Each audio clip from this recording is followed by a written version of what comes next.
série préférée, c'est The West Wing, en français à la Maison Blanche. Desperate Housewives. Préférée, c'est une série qui s'appelle Lilyhammer. Préférée, c'est la série Rome, diffusée par HBO à partir de 2005. En ce moment, je pense que c'est House of Cards.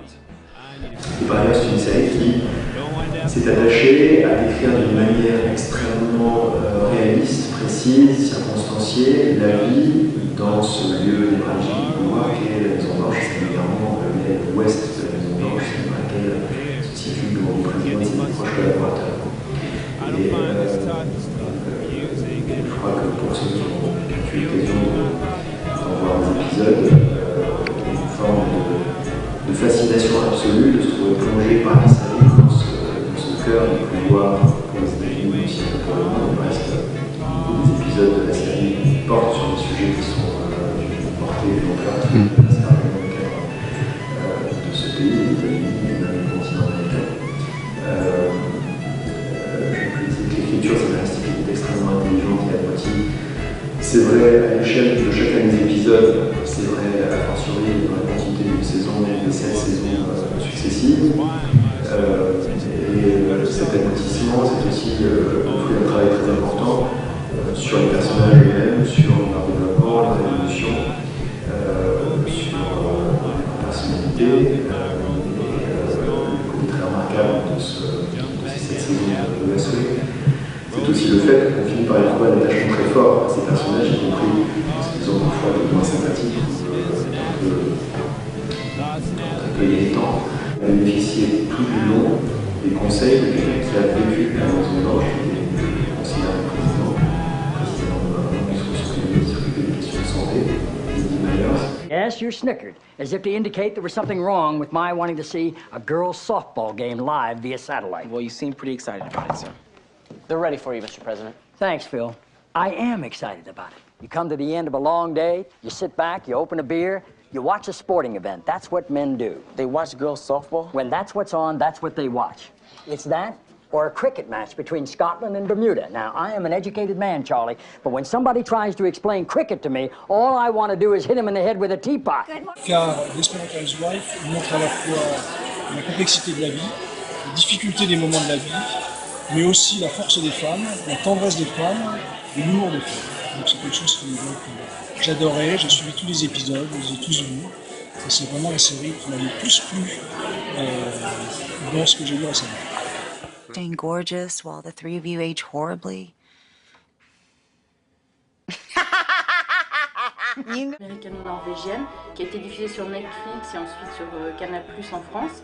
C'est une série qui met en scène un mafieux repenti qui vient en fait se réfugier, s'exiler en Norvège. Donc on découvre tous les affres de son implantation dans ce pays avec le choc culturel, le choc climatologique, les anecdotes qui peuvent aller avec.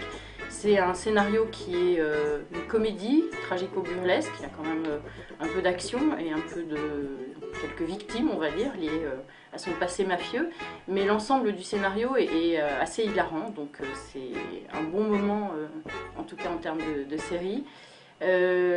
Pour la petite histoire, l'acteur qui joue le rôle principal et qui s'appelle Steven Van Sant a joué précédemment un rôle dans Les Sopranos, c'était celui de Silvio Dante, et on le retrouve ici de nouveau dans un rôle de mafieux avec une histoire un tout petit peu différente. Donc ça pourrait paraître un spin-off des Sopranos, ça ne l'est pas en réalité, même si la trame historique est un peu la même.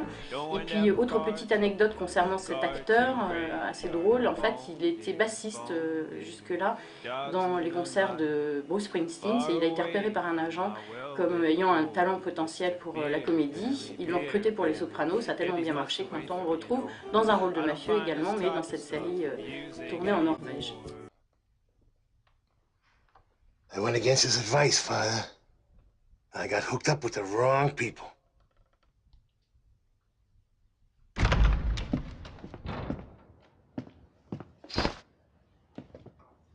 Sweet Jesus, it really is you. You knew? I know it's been a while. How about a hug? For the resurrection.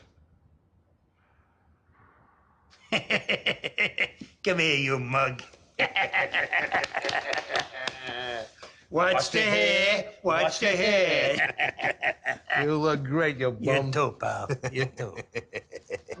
Série qui suit un légionnaire, enfin, deux légionnaires en l'occurrence de l'SPQR, avec en trame de fond la fin de la République romaine et le début de l'Empire.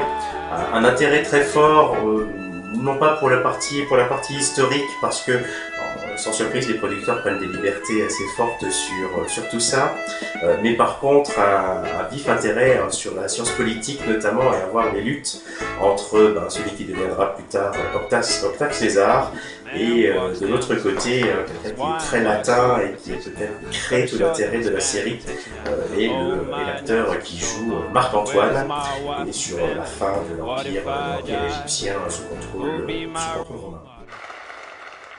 Ce jour est de bon augure. Beaucoup ont donné leur vie pour que nous puissions être ici de nouveau réunis pour gouverner en toute légitimité la République.